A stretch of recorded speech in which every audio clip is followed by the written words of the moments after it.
Wonderful. This is awesome. Okay, so today's session is, as I said, something a little, more or less casual. It's virtual coffee, or in my case, I have tea here with recruiter, who is myself, and my name is Julia. And most of you who came to this session today, you kind of know me from one source or the other. We might be connected on LinkedIn. You might have attended any of my, previous workshops before, so you know a little bit of my story. And one of the questions that I've had, and I put it in the chat before, what is the main issue in your job search? So you responded to that one, and we identified that there are two typical issues or two scenarios that you guys are facing: applying but no interviews, or getting interviews but no offers. And though you guys know me pretty well, just briefly, I wanted to maybe introduce myself to the ones who are new and who have just randomly joined the session because they found the topic interesting and they had questions for recruiter, who once again is myself. So I'm Julia, and I've been a recruiter. I've been a talent acquisition professional for over 7 years here in Canada. And I'm currently working as a talent acquisition consultant at George Brown College. And I just wanted to say that, as a quick disclaimer, that this session, this workshop has nothing to do with my current employer. It's a part of my personal business that I run, which is career coaching business.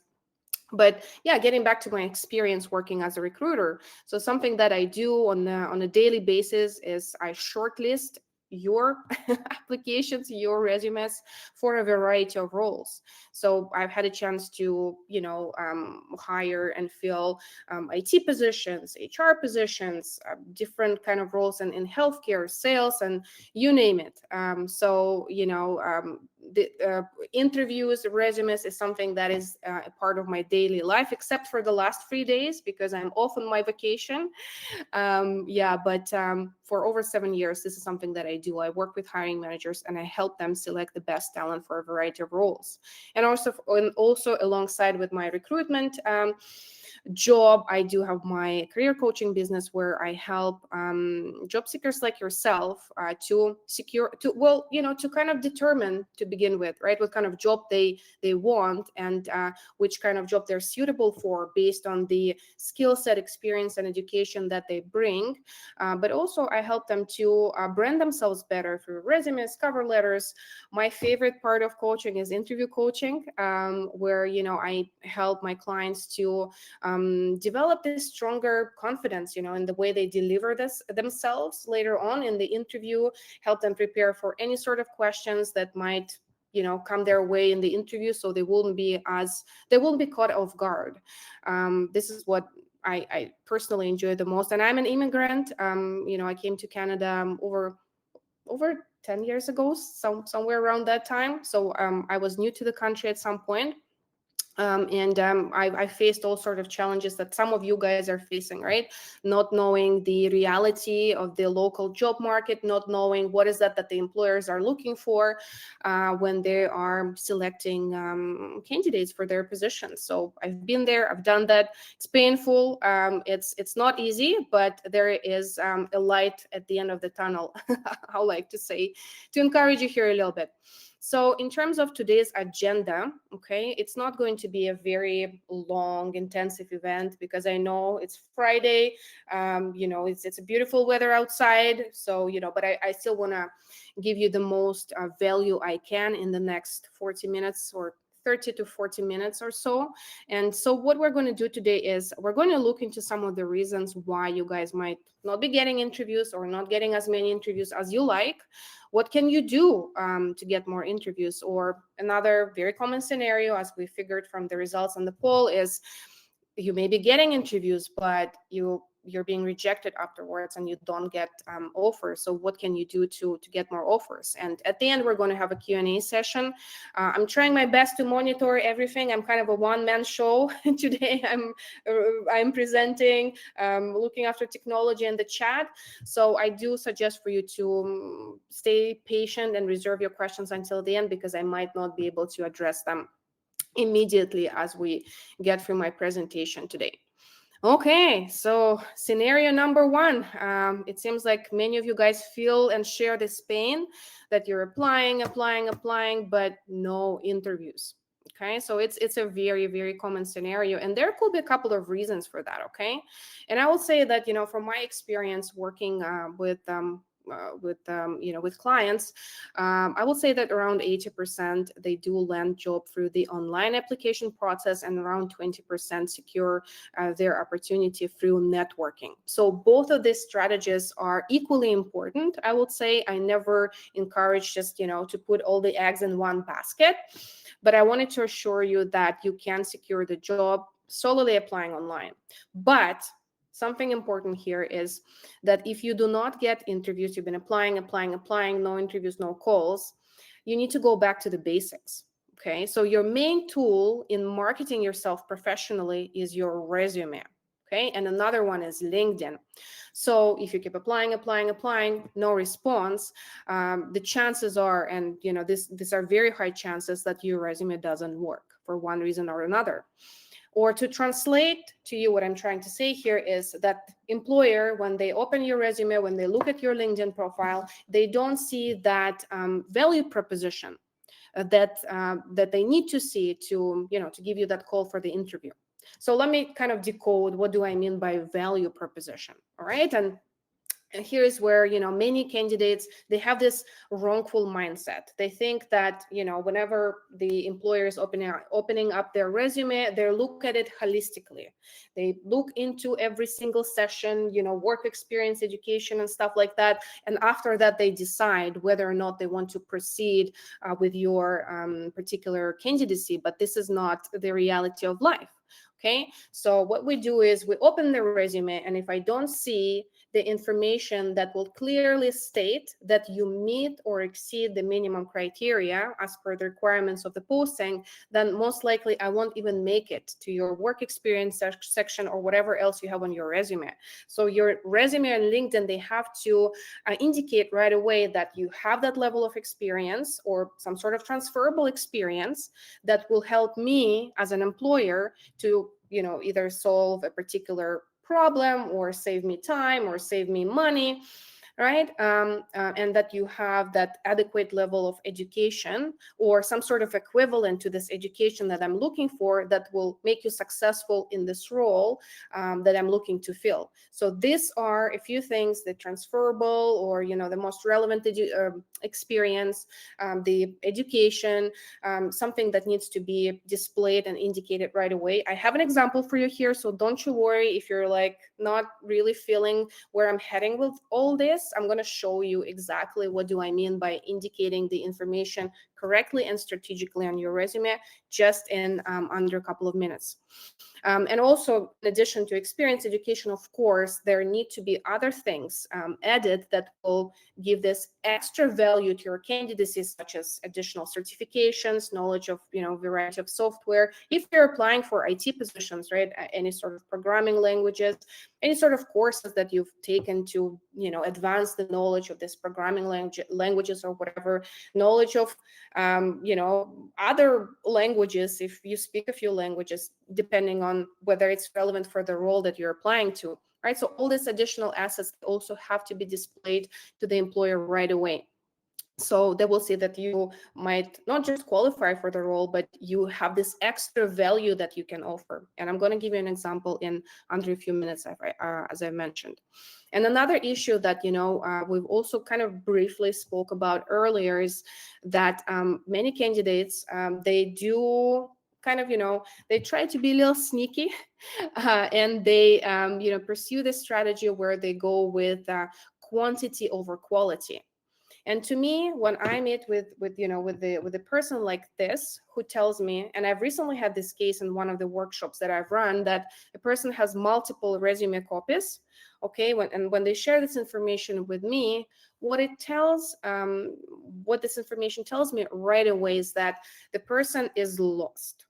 They don't really know what job do they want and where their professional value is, right? So where can they apply all these experiences, skills, and whatever is there in their professional baggage? They do not know what kind of position it suits best, and they have the best chances securing. So what they do is, in their logic, and I'm not criticizing by no means, but I'm just trying to explain that they create this few or multiple copies of the resume, and they just start mindlessly applying with these copies, and it takes so much more effort and so much more time to be following this strategy. And I do emphasize and suggest that it's important for you to know exactly what kind of job you want.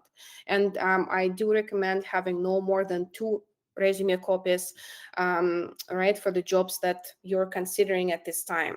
Otherwise, you'll spend a lot of energy, a lot of effort, but at the end of the day, you're either going to land the job that you dislike, or you're going to waste a lot of time, and the returns on your time investment will be minimal. So please keep that in mind. Then another thing that I again touched on briefly is that your job application, job search strategy needs to be diversified. Okay, so you do have great chances securing the opportunity applying online, but if you supplement the strategy with niche networking. Okay, so I'm going to explain you what I mean by niche networking.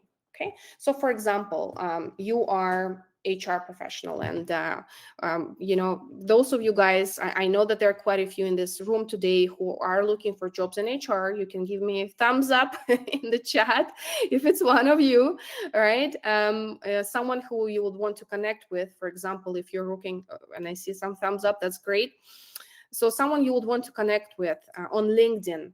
Okay, if for example you're looking for the to become a recruiter or talent acquisition specialist, right? You want to connect with talent acquisition managers, HR managers on LinkedIn, because these folks are the ones who are hiring managers for the role that you're aiming to get. Okay, so maybe they don't have an opening right away, but at some point they will, and you will already have a rapport with them, and you'll have a greater chance to secure an interview if you've had a certain interaction with that hiring manager. Or for example, if you are an accountant and you're looking for accounting position, right, you would want to connect with accounting managers, right, being decision makers, because very often there is a little bit of confusion happening, that people think that recruiter or a talent acquisition person is the one who is a decision maker in the hiring process, but it's always a hiring manager. We can only suggest. So you want to connect with hiring managers on LinkedIn, that's for sure. You still want to connect with recruiters, again, within your own niche, right, working for these organizations that you're targeting and you would like to work for.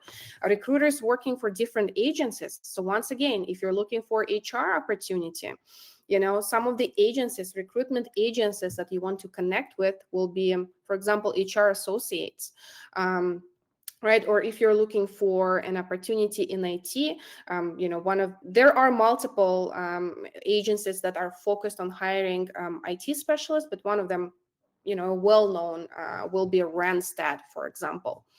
All right, so you want to connect with the recruiters working at this agency, because, and I'm going to tell you the reason why I do recommend for you to connect with agencies, because usually they have multiple opportunities, that they multiple requests, multiple vacancies they receive from their clients, different organizations, government, non-for-profit, corporate, and these jobs very often are not even being posted.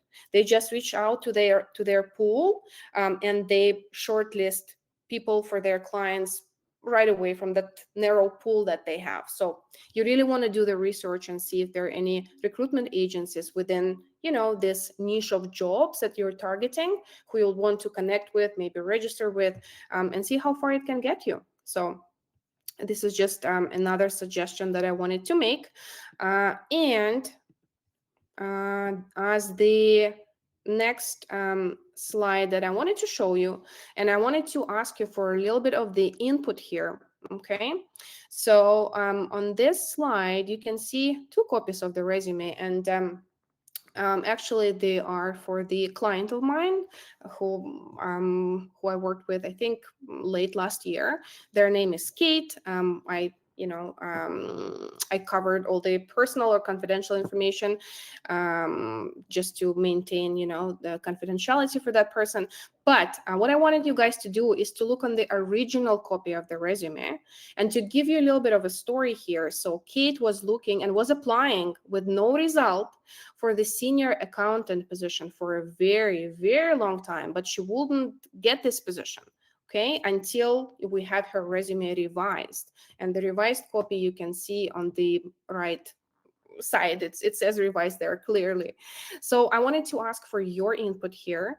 Take a look on the original copy of the resume, and throw some of your suggestions into the chat on why do you think that resume wasn't generating any interviews. What was there that maybe that resume was lacking, or maybe just doesn't look right to you. I'm going to give you a couple of minutes to do so, because this exercise will also help you to look at your resume differently, right, and improve and have a better chance for your resume to be noticed. So take a moment. Oh, Rashini, her skills are not coming out clearly in the original resume. I cannot agree more with you, Rashini. This is one of the reasons, absolutely.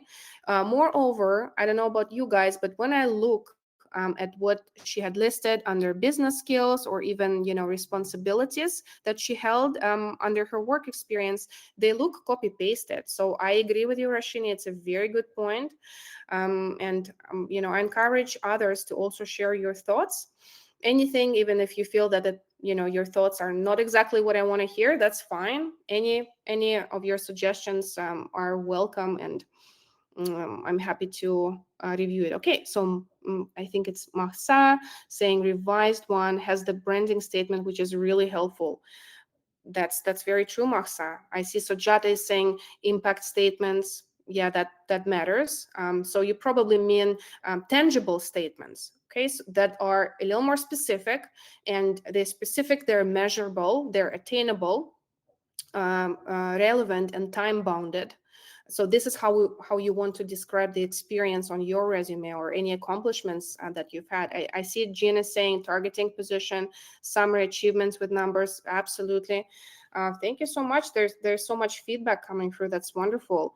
Then Drishti is saying a summary of qualifications is missing in the original one.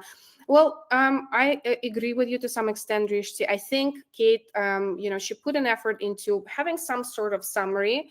You can see business skills, and then some couple of other sections there, but they're not the points that she listed are not as strong, and do not market her as a senior accountant really well.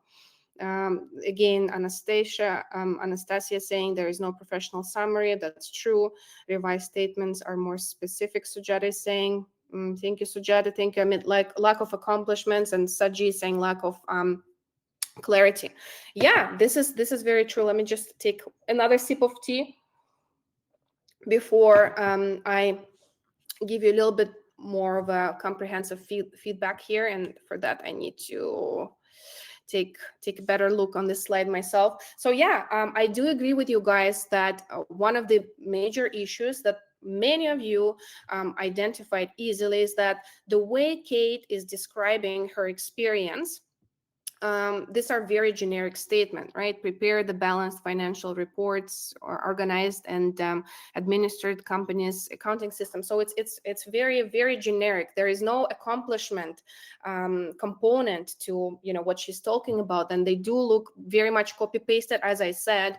And if I were recruiting for the senior accountant position, and if I were to open this resume and see the statements like this, it will tell me right away that this person has a very, put a very low effort into designing their resume. So are they going to put more effort if we were to hire them for the job? Probably not. So that will be one of the reasons why I will have skipped on that resume. But also something interesting that I found is that the opening statement on the original resume, and I want you guys to pay attention to this line. So Kate is saying that she has more than 10 years of experience as an accountant in Europe, Ireland, United Kingdom, Belgium, France. So again, when I first opened the resume and I read this line, to me, it was like, okay, probably this person is new to Canada, and I'm not quite sure whether, they have the knowledge of Canadian accounting systems, if they are aware of certain legislation that is being applied to the field of accounting here in Canada, right? But as I started speaking to Kate, she had actually shared with me that for the last over 5 years, she had been working as an accountant in Calgary, right? And under her work experience, and I didn't include all of it here just because, things will be too lengthy and too much information. But under her work experience, this is where she, she indicated that her employers are in her current employer and previous employer are in Calgary. But the thing is, and referring to my point earlier, if you don't have this information indicated right away, if you don't tell me right away, as I did on the revised copy of her resume, right? I'm saying there that yes, Kate is a seasoned professional with over 10 years of experience, and then there are many, many things that I'm listing, but then I'm saying that her experience is in Canada and Europe, right? So my perception of her now is different, that, oh my Lord, this person has such a diverse experience, and including the Canadian portion of it, which is wonderful. And also when it comes to the resume branding. So for Kate wanting to be a senior accountant, right, her resume needs to indicate a certain level of seniority to that, right? But on the original copy of the resume, she doesn't speak anything about her experience mentoring or coaching, junior level clerks and so on and so forth. So when I spoke to her and I asked her if this is the experience that she has, she told me that yes, indeed, she has such experience. And to me, as an employer, seeing this information right away, as you guys can see as well on the revised copy of the resume, in the very first statement, I'm saying that she's a seasoned professional with over 10 years of experience, and I'm saying that she's supervising and monitoring the performance of junior clerical staff. Right, so these are some of the things that I can just easily tick off and be like, okay, Kate meets and even exceeds the posting requirements. So I want to call her and I want to consider her for the senior accountant role. All right, so thanks so much for your input on this exercise. I really appreciate that. Oh, sorry, let me put it back to full screen. I wanted to show you how the perception of the candidate can be different depending on what's written on your resume, and how drastic the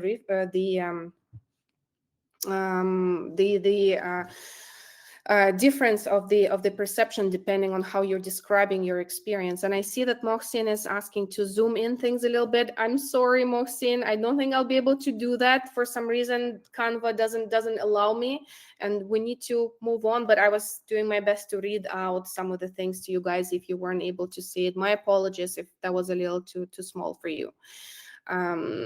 Okay, so to kind of conclude this part of our chat here, some of the things that I do suggest for you to do if you are struggling with securing interviews is to strengthen your brand.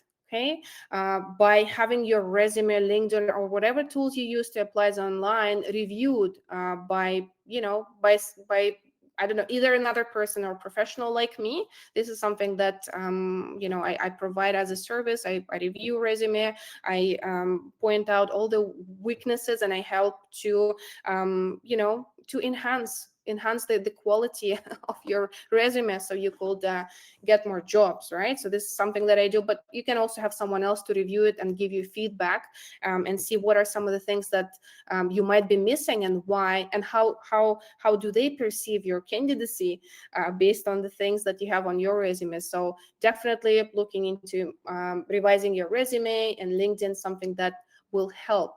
Then also targeted job search. Please make sure that you don't have multiple copies of resumes flying around, because it's not going to give you as good of the results as you hope it would.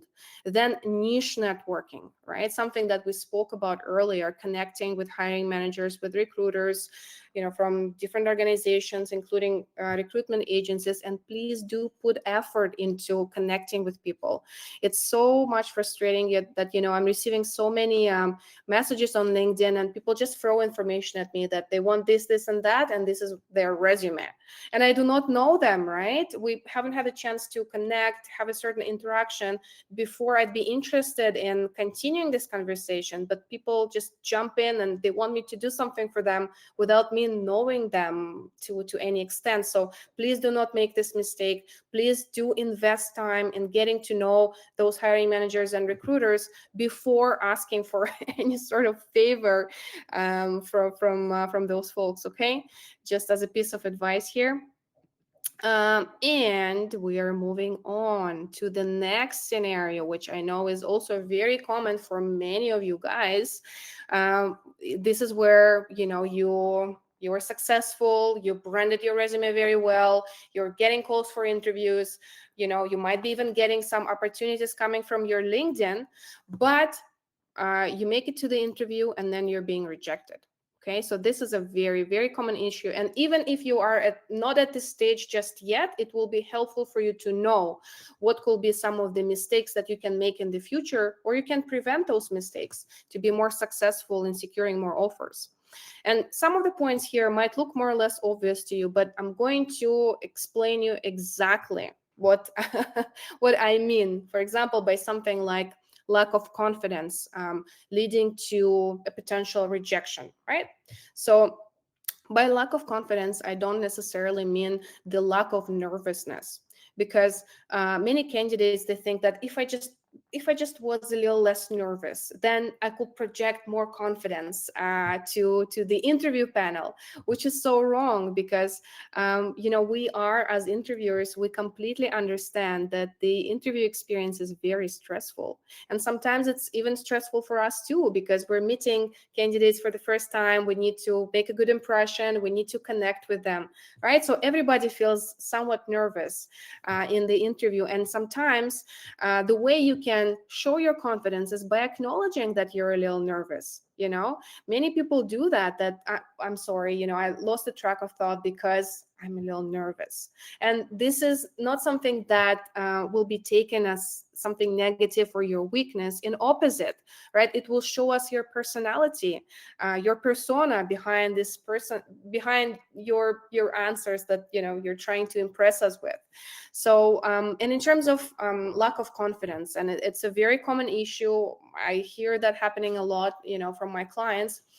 Something that leads to lack of confidence is your fear that what if I get the question that I have no answer for, right? Or what if I'm not good enough, and stuff like that. So one of the best tactics that you can do here is to be well prepared for your interview.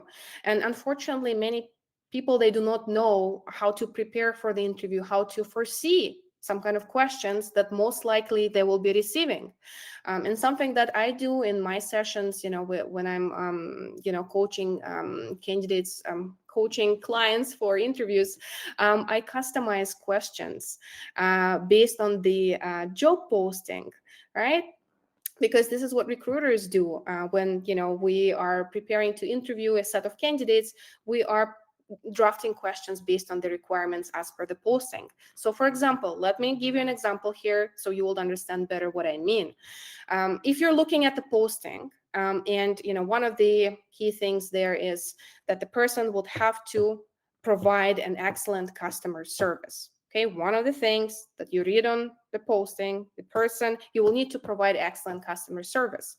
So I can guarantee that one of the questions in your interview will be, give us some examples where you have provided excellent customer service to someone. Or it can be a flipped question. Give us some examples where you failed to provide good customer service to whoever, right? So stuff like that. And yeah, this is something that you can do independently. You can do a little bit of self-coaching before the interview, in addition to reviewing all the information you can on the website about the employer, their values, and whatever. It's important to review the job posting line by line. Or for example, there could be another thing under requirements, that the person must be a good team player, let's say. Okay, as an example. So one of the questions that most likely you will get will be, you know give us an example, or tell us about a situation where you demonstrated your contribution to the team's dynamic, where you contributed towards a positive team's dynamic, or where in the opposite it was hard for you to fit within the team, and how did you make it work, right? How did you make yourself fit within the team, where initially you had a little bit of an issue finding a common language with, right? So just wanted to give you some examples on how you can self-coach yourself based on the posting that you're reviewing. Then also poor self-presentation. So in terms of poor self-presentation, what I meant here is that every single question that you get in the interview is always has to be focused on employers' needs. Okay. And many candidates, they have a real big issue connecting or communicating this value that they can bring to the employer through their answers. Another example for you here. When you get some simple question, sort of like, why did you apply to this position?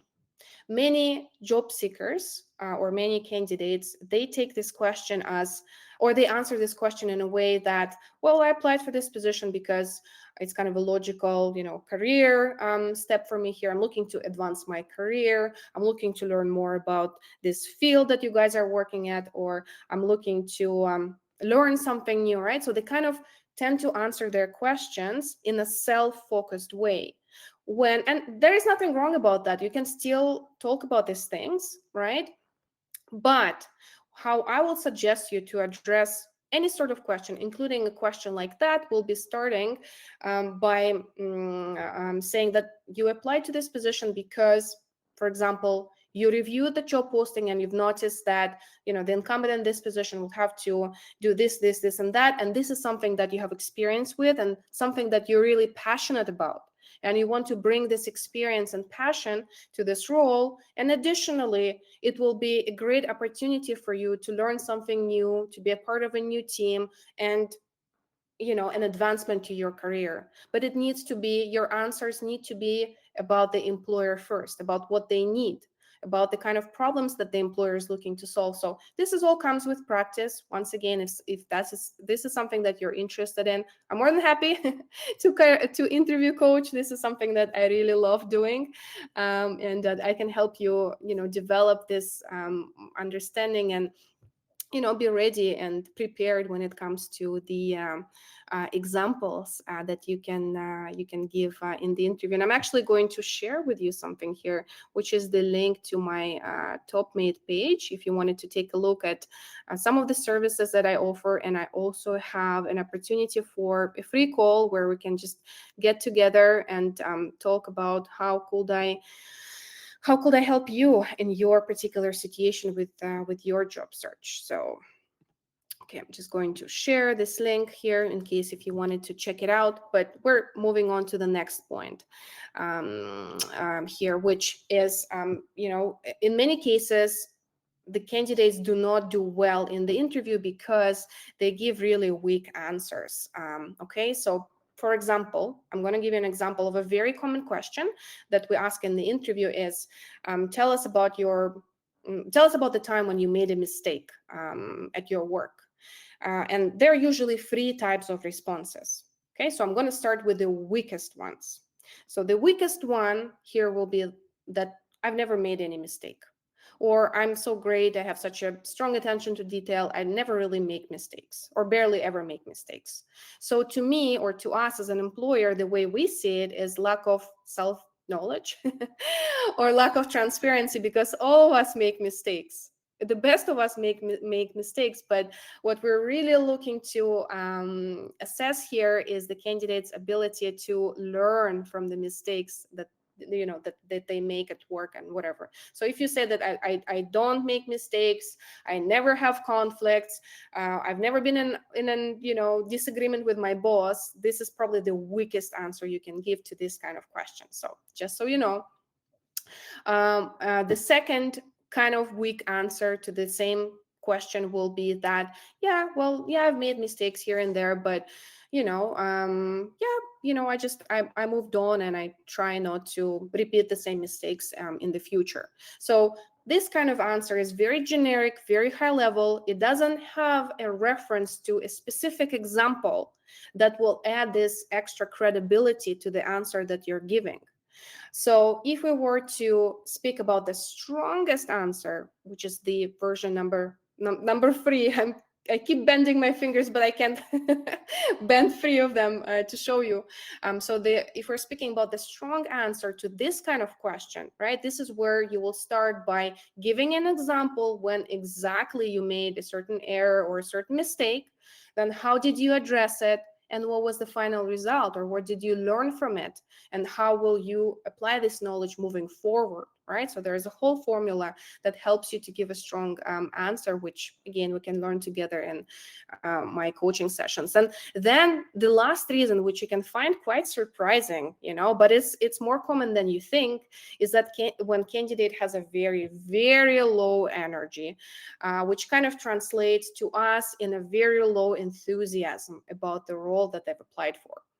And I totally understand, not all of us have this vocal, extroverted kind of personality, and we're nervous about the interview, and we're so preoccupied just worrying if we give a good enough answer, in the process, that we forget all this passion and enthusiasm that we have for the role. But this is a critical mistake, because some of the interviews, they can be so draining, for us, because the person is just, they don't have any energy. They don't even acknowledge any sort of, interest that they have in the role. They're being very robotic. And I was like that too.